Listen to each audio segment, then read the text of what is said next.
તો વડોદરાના રાવપુરા વિસ્તારમાં જય હિન્દ રેસ્ટોરન્ટ પાસે અગાઉના ઝઘડાની અદાવતમાં બે શખ્સોએ પાણીપુરી ખાઈ રહેલ યુવક પર કમરપટ્ટા અને ચાકુ વડે હુમલો કરતા યુવકનો પોતાનો બચાવ કરતા ચાકુ ઝૂંટવી લઈ સામે ઘા મારતા બે વ્યક્તિઓને ઓછીવતી ઈજાઓ પહોંચી હતી. રાવપુરા પોલીસે સામસામી ફરિયાદીના આધારે 3 આરોપીઓને ધરપકડ કરીને ચક્રો ગતિમાન કર્યા છે. તાંદલજના રહેતા અને વડોદરા સેન્ટ્રલ જેલમાં ટિફિન સર્વિસનું કામ કરતા ઇમરાન ઇબ્રાહિમ પઠાણને કહ્યું કે 8 મહિના અગાઉ મોહસિન તથા અરશદ ઉર્ફે બાપુ સાથે બોલચાલી થઈ હતી અને જય હિન્દ હોટલ પાસેની પાણીપુરી લારી પર મેં પાણીપુરી ખાઈ રહ્યો હતો. તે વખતે બંને વ્યક્તિઓ મારી પાસે આવી ના પાડી છતાં જ્યારે શાહનવાજ સાથે કેમ ફરે છે તેમ કહી મોહસિને તેના કમર પર ચક્કુ વડે ઘા માર્યા અને અરશદ ઉર્ફે બાપુએ ચાકુ વડે તેને કમરના તથા થાપાના ભાગે સામાન્ય ઈજા પહોંચાડી હતી. અને આ ઝપાઝપી દરમિયાન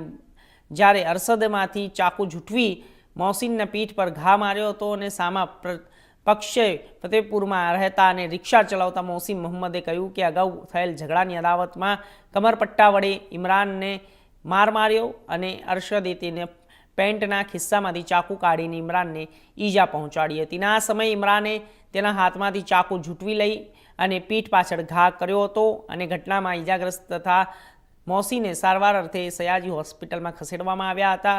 પક્ષની ફરિયાદના આધારે પોલીસે આરોપીઓને વિરુદ્ધ BNS કલમ નોંધી અને આ સાથે ધારાઓ હેઠળ ગુનો નોંધી કાયદેસરની કાર્યવાહી હાથ ધરી છે.